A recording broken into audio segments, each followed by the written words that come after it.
Bapak-bapak, ibu-ibu, saudara-saudara kaum muslimin rahimakumullah. Sudah menjadi keyakinan dalam kehidupan kita bahwa segala yang ada permulaannya tentu akan ada penghabisannya. Setiap yang punya awal mesti akan punya akhir. Tidak ada keabadian dalam kehidupan dunia ini. Semuanya datang dan pergi silih berganti, berubah oleh pergeseran masa dan pertukaran waktu. Demikianlah kalau kita mau merenungi kehidupan dari alam di sekitar kita. Sejak dari kehidupan tumbuh-tumbuhan, binatang, sampai kepada kehidupan kita, makhluk bernama manusia. Lihatlah kita manusia misalnya. Dimulai sejak kita terlahir ke alam ini, keluar dari alam rahim ibu, menjadi bayi yang merah tidak berdaya, untuk kemudian berangsur meningkat menjadi anak-anak. Dari kehidupan anak-anak berubah lagi kita menjadi remaja dengan segala keceriaan dan kelincahannya, dan dari masa remaja naik lagi kita memasuki usia dewasa, untuk kemudian berangsur memasuki hari tua. Lalu setelah kita memasuki hari tua, sehari, seminggu, sebulan, setahun, sampailah kita kepada batas waktu yang telah ditentukan oleh Allah, yang dinamakan ajal, dan bertemulah kita dengan yang disebut maut. Ini merupakan kepastian dalam kehidupan. Kalau saja kita mau merenung perubahan-perubahan yang terjadi pada diri kita, seharusnya membuat kita insaf dan sadar. Dikala remaja kita begitu lincah, punya rambut yang hitam ikal berderai, punya lesung di pipit, punya senyum yang indah menawan setiap orang yang melihat, punya kulit yang kencang dan bersih. Manakala kita memasuki hari tua, perubahan frontal pun terjadi. Kulit mulai jadi keriput, rambut yang tadinya hitam ikal berderai mulai memutih, nikmat berkurang, gigi yang tadinya utuh dan sanggup mengunyah apa saja, satu demi satu permisi meninggalkan kita. Sangat boleh jadi dikala remaja kita senyum semua orang terpikat, dikala hari tua dengan kulit yang keriput dan gigi yang tidak ada lagi, manakala kita senyum mungkin orang bakal lari dari sekitar kita. Kemana keindahan yang tadinya begitu menawan? Kemana senyum lesung pipit yang tadinya menarik perhatian orang? Pergi meninggalkan kita, berubah oleh pergeseran masa dan pertukaran waktu.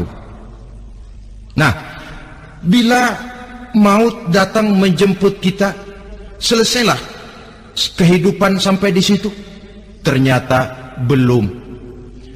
Kalau lahir merupakan perpindahan hidup dari alam rahim ke alam dunia, maka mati hakikatnya merupakan perpindahan hidup dari alam dunia ini ke alam kehidupan yang berikutnya, yang dinamakan dengan alam barzah.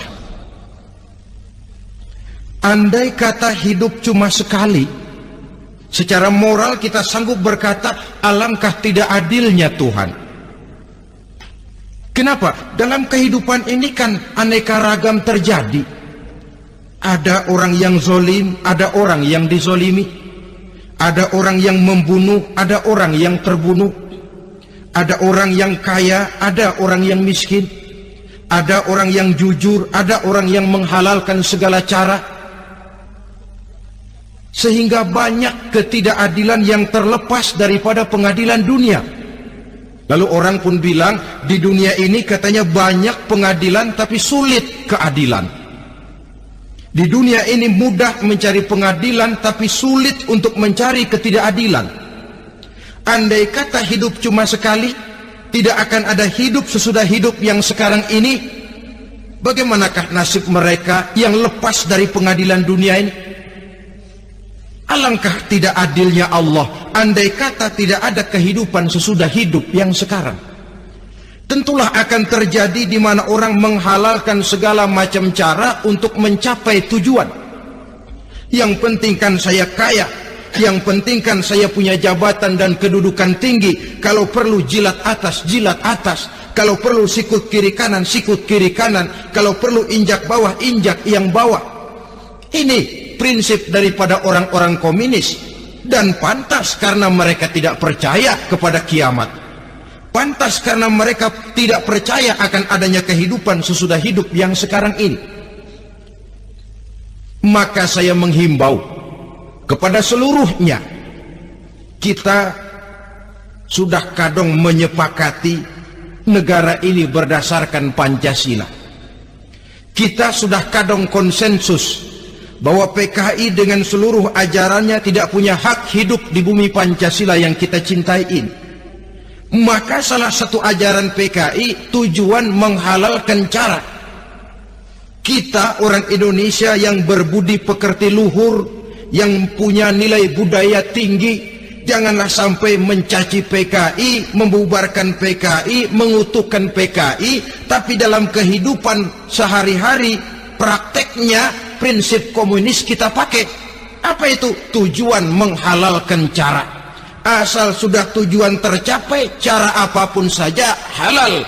Itu pandangan hidup orang yang tidak percaya kepada adanya hari akhirat. Sebagai muslim yang yakin akhirat ada, kiamat pasti akan datang. Hidup tidak cuma sekali. Maka kalau kita zalim, kalau kita berbuat aniaya, kalau kita melakukan korupsi, kalau kita merugikan orang lain, boleh jadi kita terlepas daripada pengadilan dunia. Tapi ingatlah, kita tidak akan pernah lepas dari pengadilan Allah, pengadilan Qadhi Rabbul Jalil, di mana kita akan diadili dengan seadil-adilnya, dan tidak satu perbuatan yang bersifat salah, yang bagaimanapun kecilnya, yang akan lepas dari pengadilan di akhirat itu nanti. Pantas saja kalau satu hari malaikat Jibril datang menasihati Rasulullah sallallahu alaihi wasallam, yang artinya juga menasihati kita semua. Apa kata malaikat Jibril kepada baginda Nabi? Ya Muhammad, ish ma syi'ta fa innaka mayyitun. Hai Muhammad, hiduplah semau kamu, tapi jangan lupa kamu pasti akan mati. Kalau memang dilarang tidak terlarang, dicegah tidak tercegah, kamu mau melaksanakan hidup menurut maumu sendiri, persilakan, hiduplah menurut mau dan gayamu. Tapi jangan lupa, fa innaka mayyitun, satu saat kau pasti bakal mati. Dan mati itu bukan akhir dari segalanya, dia babak baru bagi kehidupan selanjutnya. Silakan hidup menurut maumu, tapi jangan lupa kau pasti akan mati. Wa'mal ma syi'ta fa innaka majziyun bih. Kerjakan apa saja yang kamu mau. Kalau kau mau menghalalkan segala macam cara, persilahkan halalkan segala macam cara. Tapi jangan lupa kau akan mendapat balasan dari seluruh amal perbuatanmu. Wa ahbib ma syi'ta fa innaka mufariquhu. Dan cintailah apa saja yang mau kau cintai. Kau cintai anak istrimu, silahkan. Kau cintai harta bendamu, tafadhal. Kau cintai tanah airmu, kau cintai pangkat dan jabatanmu, persilahkan.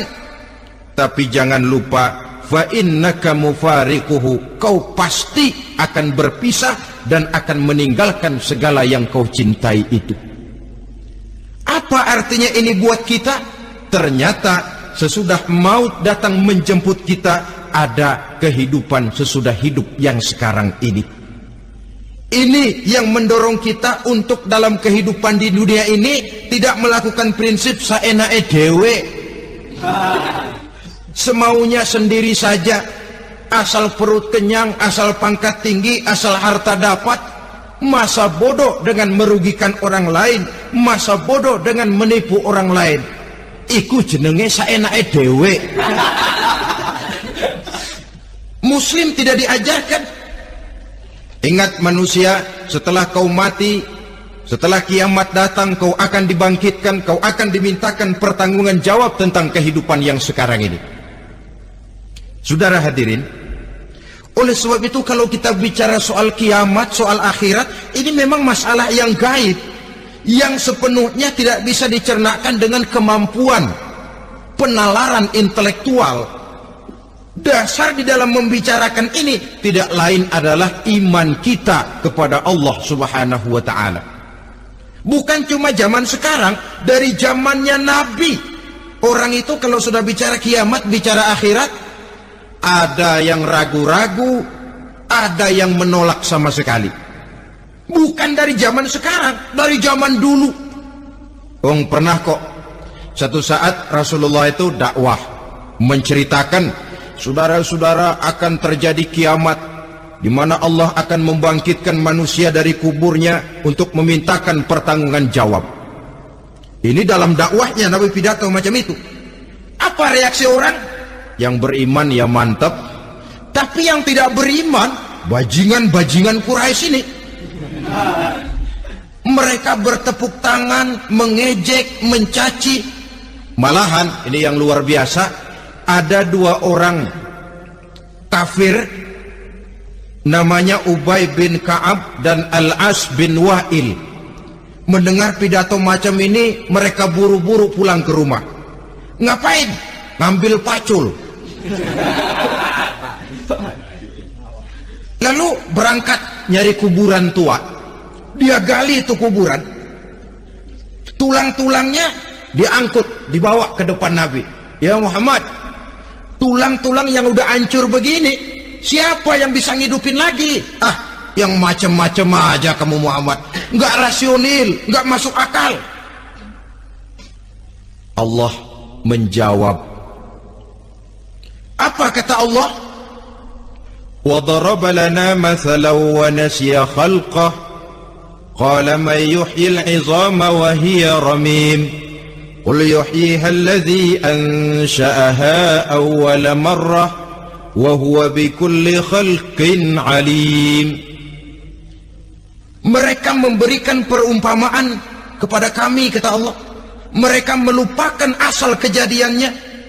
Mereka bertanya, siapa yang sanggup menghidupkan tulang belulang yang sudah hancur kayak begini? Qul yuhyiha alladhi ansha'aha awwala marrah. Katakan kepada mereka Muhammad, yang akan menghidupkannya adalah dia yang telah menciptakannya pertama kali dulu. Kalau dia sanggup menciptakan, dia tentu lebih sanggup lagi untuk mengembalikan reproduksi ciptaan itu sebagaimana semula. Yang paling kasihan yang ragu-ragu. Akhirat itu ada apa enggak sih? Kiamat itu ada apa enggak sih? Lantaran ragu-ragu, terombang-ambing dia antara harapan dan putus asa, antara kenyataan dan idealisme. Ada yang buta sama sekali 100% terhadap keadaan-keadaan sesudah mati. Perhatian mereka hanya tercurah kepada kehidupan sebelum mati. Yang mereka perhatikan siang dan malam tidak lebih daripada urusan perut. Pergi pagi, pulang sore, peras keringat, banting tulang. Cuma soal makan, soal minum, soal pakaian, soal kendaraan, soal rumah tangga, soal anak, soal istri. Yang mereka pentingkan hanya soal-soal politik misalnya, ekonomi, pembangunan dan industri. Untuk soal-soal kayak begitu, giat betul, habis seluruh waktu untuk memikirkan, meningkatkan kebudayaan, politik, sosial, ekonomi. Kadang-kadang kurang tidur, kurang istirahat, berkeliaran ke sana kemari, ke tempat yang jauh-jauh. Sampai-sampai kadang-kadang terkena stres, penyakit darah tinggi, ginjal, lever, untuk memikirkan hal-hal yang semata-mata karena dunia saja. Lantas boleh jadi mereka mendapatkan kekayaan yang berlimpah ruah, mendapatkan kedudukan yang tinggi, nama yang semerbak, dikenal orang di barat dan di timur, di utara dan di selatan.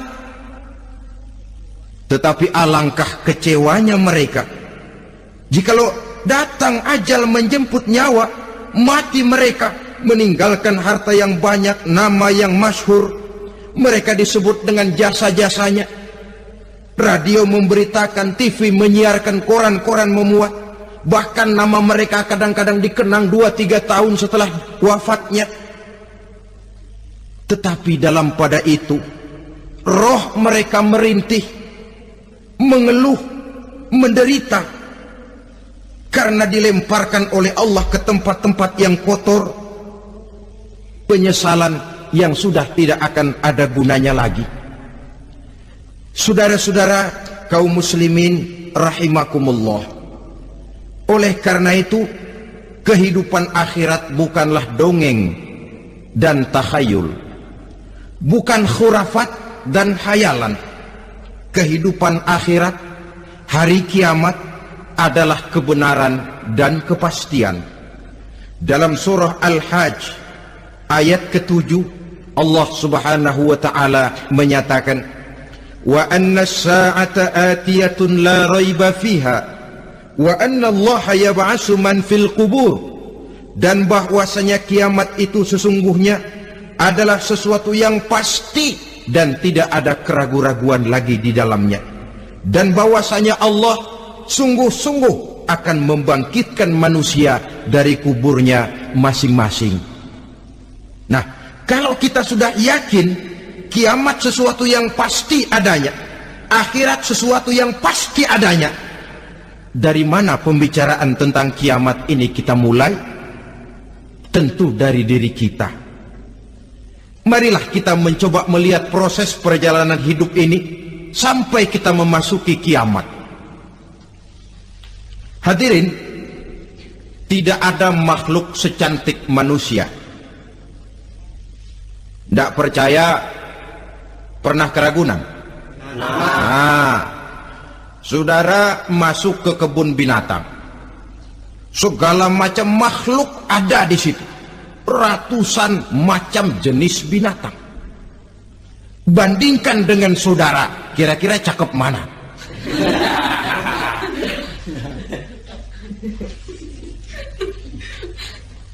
Dari seluruh makhluk yang diciptakan Allah itu, manusia fi ahsani taqwim, dalam bentuk yang paling sempurna, sejak susunan biologis sampai kemampuan berpikir.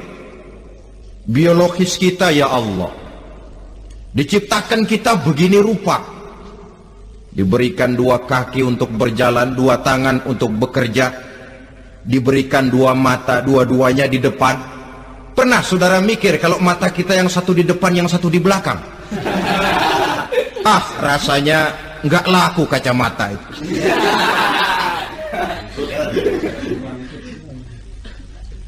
Diberikan hidung dengan 2 lubang, tahu betul Allah ke bawah lagi lubangnya. Coba pikir kalau lubang hidung kita menghadap ke atas, aduh, kalau musim hujan repot jagain hidung.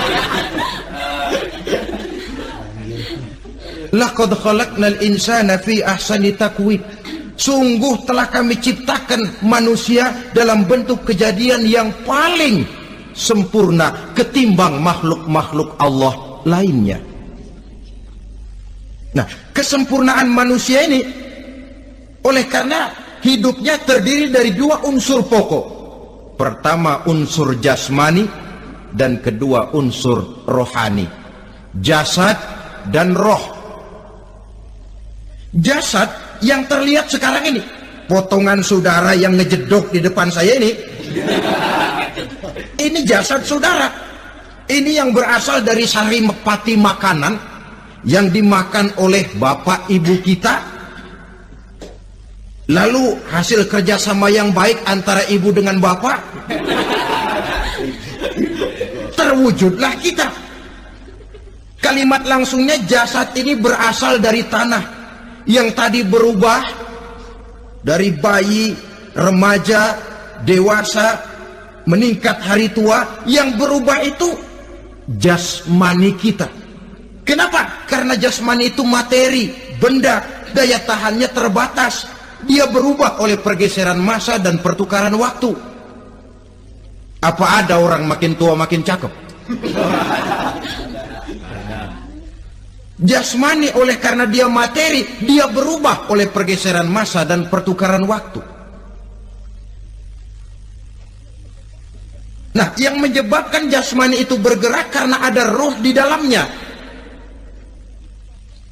Ini yang menyebabkan kehidupan. Ini yang menjadi sumber kehidupan, pusat kesadaran dan pengertian dalam kehidupan manusia. Tanpa roh dalam diri kita, maka jasad kita, pernah lihat orang mati? Nah, itu kalau orang mati, coba perhatikan. Apanya yang kurang? Kupingnya masih ada, tapi sudah tidak sanggup mendengar. Matanya masih lengkap, tapi tidak mampu melihat. Jangankan melihat, terbuka saja tidak. Mulutnya masih ada, tapi sudah tidak bicara lagi. Telinganya cukup, tapi sudah tidak sanggup mendengar. Kakinya lengkap, tapi tidak mampu lagi berjalan. Apa penyebabnya itu? Ternyata jasmani kita, jasad ini, manakala sudah ditinggalkan oleh roh, dia tidak akan bisa berdaya apa-apa. Tidak mampu berjalan, tidak pula berbuat, tidak pula bekerja apapun saja. Saudara-saudara, dua-duanya punya kebutuhan. Jasmani ada kebutuhannya, rohani pun ada kebutuhannya. Jasmani yang jelas perlu makan, perlu minum, perlu tidur, perlu pakaian, dan sebagainya. Nah, apabila saat berpisah datang, ajal sampai, berpisahlah roh dan jasad. Dan itulah yang dinamakan dengan maut. Jadi apa sih mati itu? Mati adalah berpisahnya roh dengan jasad. Sebab itu Islam sangat menganjurkan kita untuk banyak-banyak mengingat mati. Bagaimana caranya mengingat mati? Pertama, mati itu kan pasti. Kira-kira yang hadir di sini ada yang nggak mati nggak kira-kira? Semuanya bakal mati kan? Berani? Berani. Sekarang mau? Saudara, sebenarnya kalau kita merenung lebih jauh, orang itu tidak perlu takut mati. Walaupun tidak boleh terlalu berani menghadapi mati. Karena bagaimanapun takutnya kita kepada mati, toh dia pasti datang. Bagaimanapun beraninya kita mati, kalau belum ajal, ya tidak mati juga. Jadi muslim itu kan harus berani menghadapi hidup dan tidak takut menghadapi mati. Mati adalah sesuatu yang pasti. Muslim dianjurkan banyak-banyak mengingat mati dalam kehidupan. Caranya bagaimana? Pertama, berziarah, nengokin teman yang sakit. Ya? Suka nengokin teman yang sakit enggak? Oh, itu pahalanya kata Nabi. Menengok orang yang sedang sakit lebih afdol daripada sholat sunnah 1000 rakaat. Apa pernah saudara sembahyang sunnah sampai 1000 rakaat? Nengokin orang sakit pahalanya lebih afdol daripada itu. Kenapa menengoki orang sakit mengingatkan kita kepada mati? Iya ya, ini teman saya yang kemarin segar banget, bercanda sama saya, ketawa sama-sama, sekarang terbaring tidak berdaya, hilang kemampuannya, hilang keceriaannya, sakit. Iya kalau sembuh, kalau ajal, iya sekarang giliran dia, kalau jatuh ke saya. Lalu menghibur teman dengan kata-kata yang enak, yang akan mendatangkan sugesti supaya dia cepat sembuh. Jangan nengokin orang sakit, jujur, sakit apa lo? Perut. Emang teman gua kemarin sakit begini mati ya? Wah, itu orang bisa jadi shock lantaran etika kita tidak akan sampai ke sana. Menjenguk orang sakit akan mengingatkan kita kepada mati. Apalagi ziarah kubur. Ada yang orang tuanya sudah meninggal? Kalau ada, ya tidak bisa tiap hari, sekurang-kurangnya seminggu sekali, Jumat pagi misalnya, ziarah kita ke kubur. Sehingga kalau kita masuk kubur kan ada etikanya. Assalamualaikum ya ahlal kubur wa inna insyaallahu bikum lahikun. Hai penduduk kubur, keselamatan bagi kamu dan kami yang masih hidup sekarang ini insyaallah pasti bakal nyusul kamu. Iya, yang kemarin gagah benar sekarang terbaring tanpa daya. Ini unggukan kuburannya. Yang kemarin ada sekarang sudah tidak ada. Kemana dia? Kami satu saat pasti akan begini. Ingat mati. Lalu apalagi yang bisa membuat kita ingat kepada mati? Mengawal jenazah.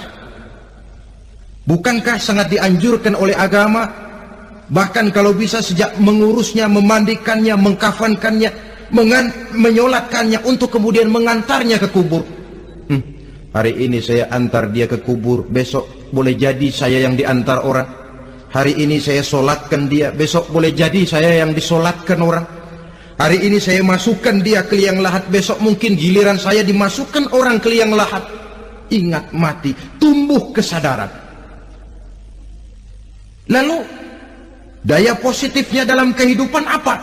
Nah, saudara-saudara hadirin, orang yang mengingat mati bukan lantas menjadi lemah dalam kehidupan, menjadi putus asa, sedikit semangat, terbentur kesulitan, mudah frustasi. Bukan itu tujuannya kita diperintah mengingat mati. Jelasnya Islam menganjurkan kita untuk mengingat mati guna maksud-maksud yang positif, supaya orang lalu sadar hidup ini cuma sebentar. Maka mumpung hidup, nah ini mumpung, tapi mumpung yang baik. Mumpung hidup, maka hidup yang singkat ini harus saya pergunakan dengan sebaik-baiknya, melakukan kebajikan yang sebanyak-banyaknya, menjauhkan rasa malas, menunggu keajaiban yang datang dari langit, berleha-leha, bermain-main, sementara maut kalau dia datang tidak pernah main-main. Pantas kalau seorang penyair bernama Syauqi memesankan, tazawwad bittaqwa fa innaka la tadri idza hanna al-lailu hal ta'ishu ila al-fajri, kam min sahihin mata min ghairi illatin wa kam min alilin 'asha hinan min ad-dahri. Persiapkan dirimu dengan takwa, sebab kamu tidak tahu apabila malam datang kamu masih bisa hidup apa enggak besok pagi. Apa ada jaminan saudara yang kumpul di depan saya malam ini besok masih bisa hidup? Tidak ada. Ada jaminan? Tidak. Tidak ada sama sekali. Kam min sahihin mata min ghairi illatin. Berapa banyak orang sehat mati nggak pakai sakit lagi. Sebabnya kadang-kadang ringan saja. Ada yang cuma jatuh di kamar mandi mati. Ada yang cuma ketiban pensil. Iya, kalau ketiban pensil 3 peti masa nggak mati. Ta'addadatil asbab wal mautu wahid. Sebabnya boleh jadi macam-macam, tapi mati satu juga, yaitu mati.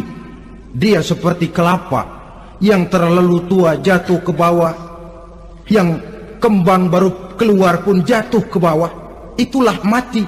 Dia datang menjemput yang bayi, dia datang mengambil yang anak-anak, dia datang juga kepada yang remaja, kepada yang dewasa, kepada yang tua sekalipun. Jangan yang remaja lalu berpikir, gua rasanya masih jauh banget mau mati. Ini sesuatu yang pasti yang kita tidak pernah diberitahu kapannya. Kalau dikasih tahu kapannya kan kita bisa, umpama malaikat maut datang ke rumah saya, saudara Zainuddin kau mati 80 tahun lagi. Oh, saya kan berhitung, masih lama, poya-poya aja dulu. Tapi ini tidak pernah diberitahu kepada kita. Lantaran tidak diberitahu itulah kita perlu bersiap-siap dengan selalu mengingat-ingat mati yang mendorong kita untuk berbuat positif. Satu contoh peringatan mati yang mendatangkan positif pada peristiwa ketika turun perintah hijrah. Ketika di Mekah sudah terpepet turun perintah hijrah. Ini sahabat yang berangkat hijrah, jangan dikira semua bulat hati. Ada yang mikir, kalau saya hijrah berangkat dari Mekah ke Madinah, nanti di tengah jalan dicegat oleh kafir Quraisy lalu dibunuh, pan mati saya. Takut mati. Allah peringatkan, kullu nafsin za'iqatul maut. Kamu disuruh hijrah saja takut mati, padahal kamu tahu semua yang hidup bakalan mati. Diam saja di Mekah mati, hijrah ke Madinah pun akan mati. Mendengar ayat ini, Sayyidina Umar bin Khattab seperti dibakar semangatnya. Kalau sebagian sahabat hijrah sembunyi-sembunyi, beliau mau hijrah itu malah bajingan Quraisy dikumpulkan dekat Ka'bah. Pidato, ya ma'syara Quraisy, dedengkot Quraisy, dengerin. Besok pagi yang namanya Umar bin Khattab mau hijrah dari Mekah ke Madinah. Siapa yang kepengen kepalanya berpisah dengan badannya, persilahkan cegat Umar di jalanan. Besok dengan tenang dia berangkat hijrah, gak ada yang berani nyegat. Tuh Quraisy juga barangkali mikir, gue ngapain nyegat penyakit. Begitu ingat mati, timbul semangat juang, timbul semangat berbuat. Ini ingat mati yang positif, bukan yang melemahkan semangat. Dah jangan kerja rajin-rajin dah, lu bakalan mati. Ini ingat mati yang salah pasang. Ingat mati seharusnya mendorong manusia untuk berbuat lebih tekun. Allah memberikan peringatan, qul innal mauta alladhi tafirruna minhu fa innahu mulaqikum. Katakan, maut yang kamu akan melarikan diri daripadanya, yang kamu takuti benar dia pasti akan datang menjemput kamu. Saudara-saudara hadirin yang saya hormati, datangnya memang tidak kita harapkan yang namanya maut, tapi sekali dia datang tidak ada pintu tempat kita lari. Dia memang tidak pernah kita undang, tapi sekali dia datang mengetok pintu, kekuatan apa yang bisa menolak? Dia sebuah tanda seru dalam kehidupan. Apa yang menyebabkan orang takut mati? Pertama barangkali karena dia tidak tahu bagaimana kehidupan sesudah mati. Alam kubur gelap, alam akhirat gelap, sehingga dia bingung. Lantaran bingung lalu jadi takut. Yang kedua boleh jadi oleh bayangan-bayangan dosa yang pernah dia kerjakan di dunia ini. Kerjanya cuma menumpuk dosa. Dia gembira, bahagia, tertawa di atas tumpukan dosanya, merasa segan berpisah dengan seluruh kehidupan ini, sehingga boleh jadi maut adalah sesuatu yang ditakutkannya benar dalam kehidupan. Tapi bagaimanapun takutnya, tidak ada tempat lari dari dia. Dalam ayat lain Allah jelaskan, aynama takunu yudrikumul mautu walau kuntum fi burujim musayyadah. Di mana saja kamu berada, dalam benteng yang paling tangguh sekalipun, maut pasti akan datang menjemput kamu. Nah, bagaimana caranya maut datang menjemput kita? Bila datang dia, sang malaikat pencabut nyawa, malaikat Israel namanya, hendak mengambil roh kita. Dalam suasana macam begitu, di akhir kehidupan dunia, dalam berhadapan dengan sakaratul maut, terbagilah manusia dalam dua bagian besar. Pertama, yang menghadapi sakaratul maut itu dengan husnul khatimah, baik di akhirnya, sehingga pada saat ruhnya berpisah dengan jasadnya, kelihatan dia seperti senyum, mukanya cerah. Bahkan sebelum itu boleh jadi dia sempat meninggalkan pesan-pesan yang baik, ada yang sempat azan, ada yang sempat baca Quran. Pernah kan nemui orang yang mau mati seperti itu?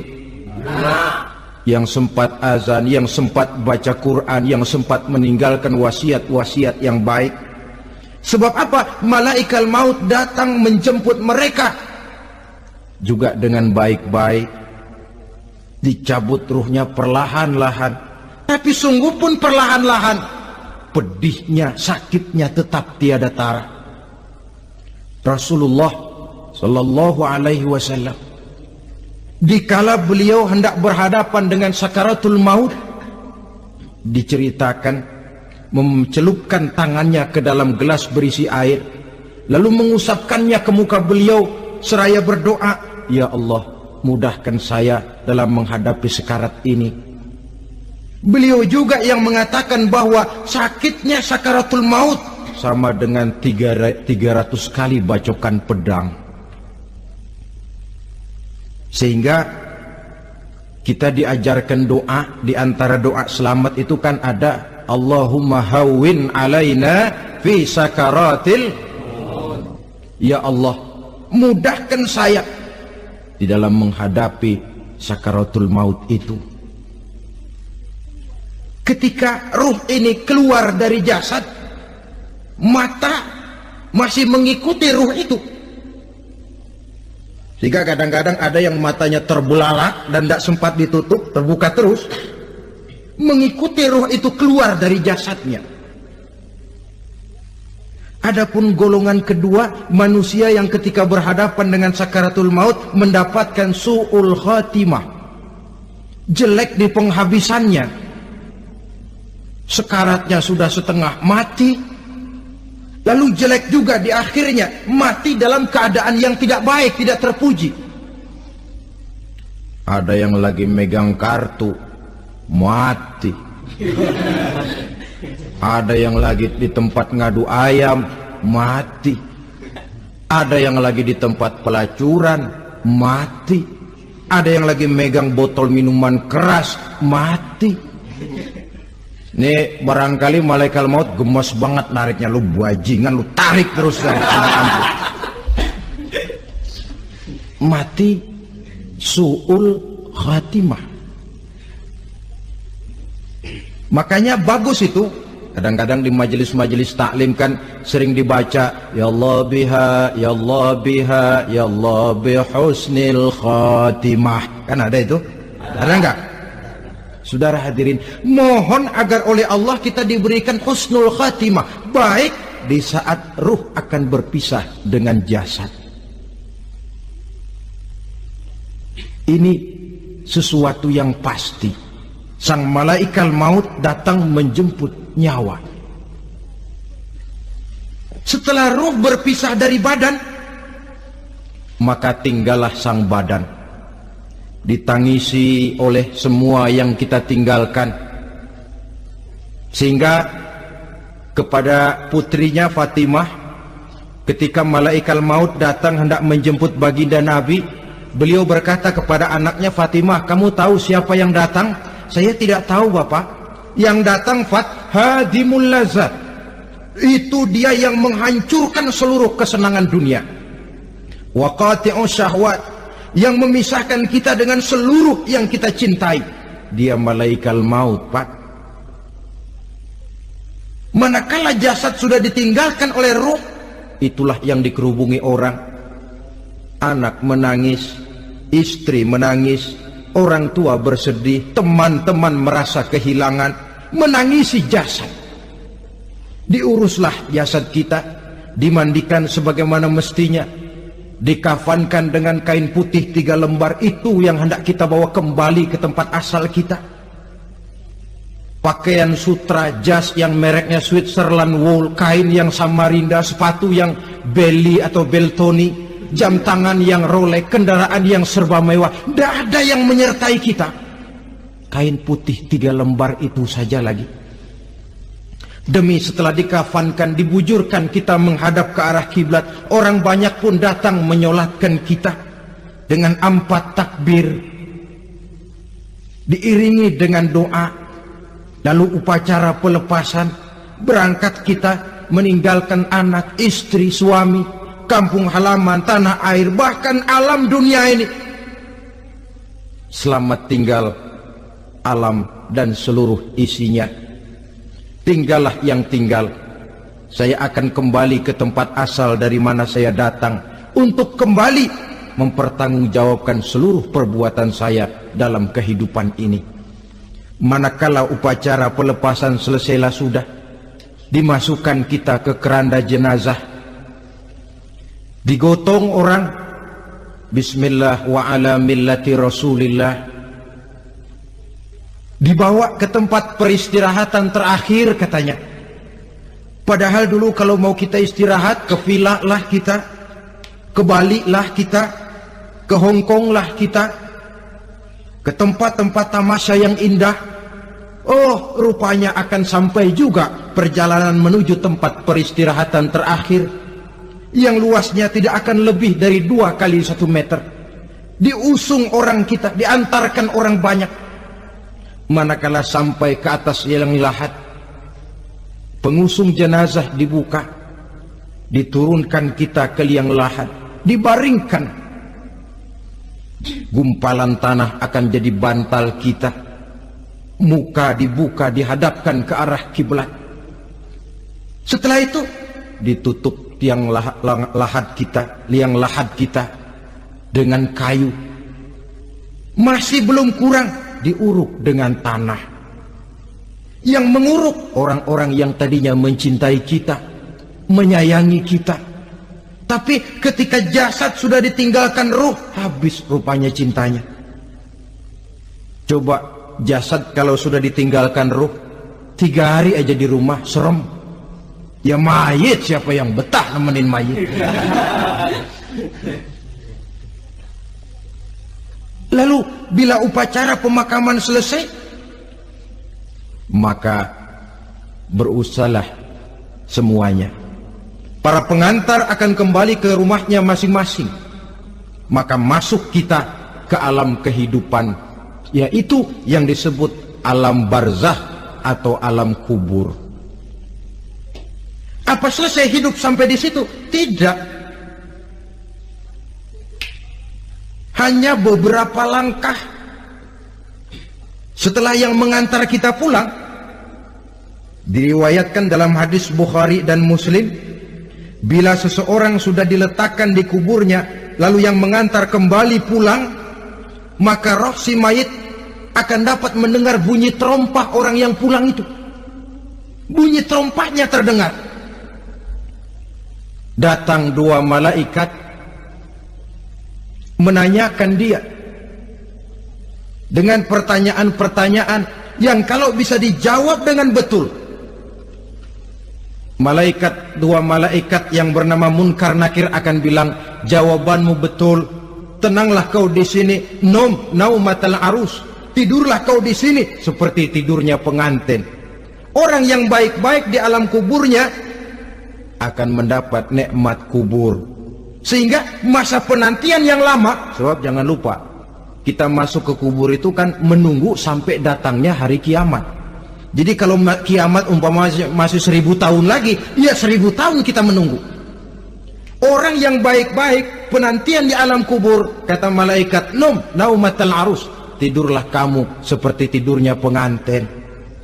Bagaimana sih tidurnya pengantin? Nggak berasa. Iya, kata anak sekarang, endah aja udah. Begitu mendusin pagi, kata lakinya, malam sebentar bener ya Neng. Sebentar betul katanya malam. Ya tentu saja tidak terasa. Kenapa? Dia tidak pernah memikirkan waktu. Terbawa oleh kenikmatan dan kelezatan yang dirasakannya dalam kehidupan. Tapi orang kafir, orang yang dosanya bertumpuk, tidak sanggup menjawab pertanyaan 2 orang malaikat, maka dia akan mendapat azab di alam kuburnya terus menerus siang dan malam sampai datangnya hari kiamat. Ibarat maling ayam ketangkep, belum masuk pengadilan udah digebugin duluan. Kan begitu kan? Ada maling ayam nggak di sini? Nah, itu yang nyaut tadi pengalaman itu. Di disidang belum, divonis belum, digebukin babak belur. Saudara hadirin, maka alam kubur bisa merupakan raudhatun min riyadil jannah, taman di antara taman-taman surga, pun juga bisa merupakan hufratun min hufarin niran, menjadi liang daripada neraka. Ada lagi riwayat yang dari Imam Muslim yang diperoleh dari Zaid bin Sabit.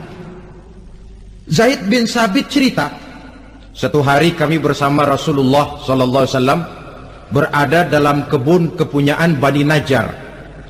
Rasulullah sedang duduk di atas keledai. Tiba-tiba entah bagaimana itu keledai terkejut, kaget, berontak, hampir Rasulullah jatuh.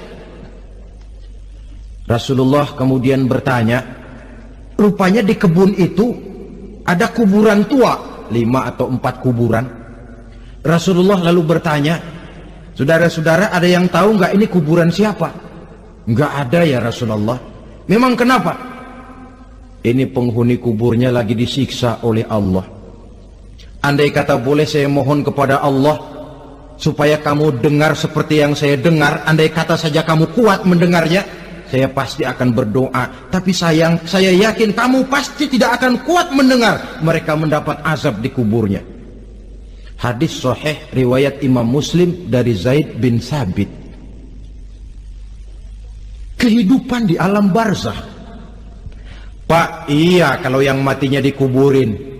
Lah kalau yang matinya diceburin ke laut, dibakar, di medan perang hilang, nggak ketahuan kemana jenazahnya.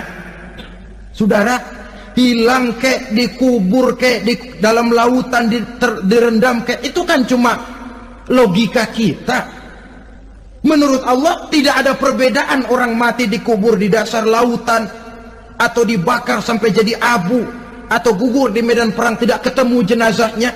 Entah mereka tetap masuk ke alam barzah namanya.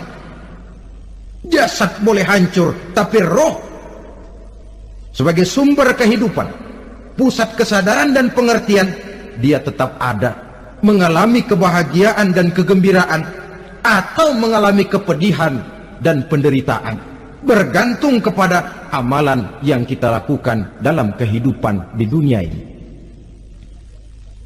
Maka dalam Yasin tadi kan jelas, qul yuhyiha alladzi ansha'aha awwala marrah, yang menghidupkan mereka yang dikubur di dasar lautan, mereka yang dibakar sampai jadi abu, yang akan menghidupkan ialah Allah yang menciptakan mereka dulu pertama kalinya.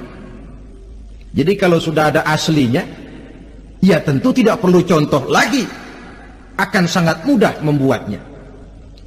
Orang tua kita, keluarga kita yang sudah berpulang, mereka di alam barzah sekarang ini bisa mendapat nikmat kubur, bisa mendapat azab kubur, bergantung amalan mereka dalam kehidupan di dunia ini.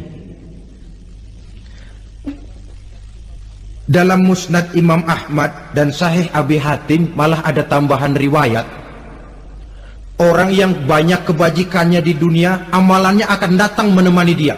Sholatnya dekat kepalanya, puasa sebelah kanan, zakat sebelah kiri, menghibur dia. Malahan dikatakan berbentuk orang yang cantik menemani dia di alam kuburnya. Aneh, dia tanya, man anta lam ara fid dunya ajmal minka, siapa kamu? Di dunia ini belum pernah saya melihat orang secantik kamu. Dia jawab, ana amaluka soleh, saya adalah amalmu yang soleh yang kau kerjakan waktu di dunia. Saya sekarang diperintahkan untuk menemani kamu di sini. Alhamdulillah. Sedangkan amalnya yang jahat akan datang dalam bentuk yang menyeramkan menemani dia di sana. Bayangin deh, di kuburan ditemenin yang serem-serem. Sama juga di dunia. Di dunia, kalau kita di tempat gelap ditemenin orang cakep, enak nggak? Wah, pengalaman. Tapi coba bayangin, sudah tempatnya gelap, yang nemenin jelek nggak ketulungan, gerah kita. Nah, saudara hadirin yang saya hormati, lalu bagaimana tempat arwah-arwah yang sudah kembali menghadap Allah yang disebut mustaqarrul arwah itu? Macam-macam tingkatannya sesuai dengan profesi dan amalannya waktu di dunia. ada roh-roh itu yang setelah pisah dengan jasad, artinya mati, ditempatkan di tempat yang disebut a'la iliyin, tempat yang tertinggi. Siapa ini? Arwahnya para nabi dan para rasul. Ini fi a'la iliyin, di tempat yang tertinggi. Arwahnya para nabi, arwahnya para rasul. Dan karena kita bukan nabi, bukan rasul, ya jangan mimpi dapat tempat fi a'la iliyin, kecuali kalau Allah menghendaki. Itu hak prerogatif Allah, tapi kan tidak adil kalau Allah melakukan itu. Ini kelompok roh-roh yang masuk golongan VIP. Wah, the first class. Para nabi, para rasul. Lalu ada pula roh-roh itu yang setelah pisah dengan jasadnya diumpamakan seperti burung-burung hijau yang berterbangan di perkebun-kebunan surga. Roh siapa mereka ini? Rohnya para syuhada, orang-orang yang mati syahid gugur membela agama. Nah, ini bedanya orang mati syahid dengan pahlawan, ya. Apa bedanya syuhada dengan pahlawan? Kalau syuhada, orang yang gugur membela agama, niatnya karena Allah, mati syahid.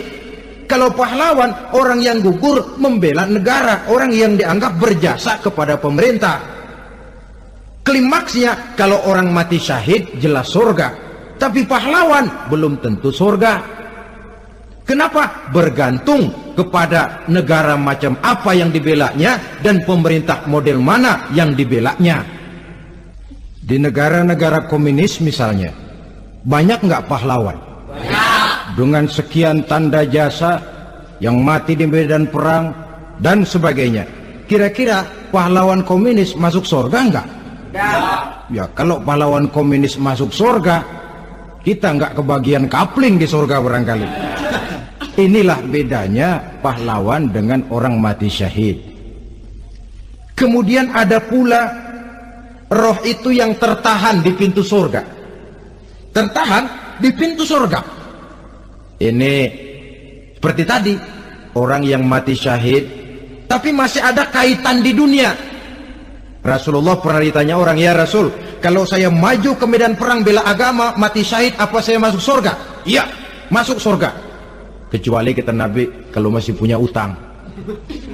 Nah, tertahan di pintu surga. Ada pula roh itu yang tertahan di alam kuburnya. Ini umumnya seperti tadi itu. Ada mempunyai dosa, mempunyai kesalahan, sehingga merasakan azab kubur. Ada juga roh itu yang tertahan di permukaan bumi. Mereka yang dalam hidup selalu menumpuk dosa-dosa yang besar, meninggal sebelum keburu untuk bertaubat. Saudara hadirin yang saya hormati, inilah yang kita khawatirkan. Sebab jikalau pada saat roh sudah datang, jikalau saatnya roh datang berpisah dengan jasad, menemukan sakaratul maut, saat itu taubat sudah tidak akan ada gunanya lagi. Masuk ke alam kubur, mendapat azab kubur sampai datangnya hari kiamat.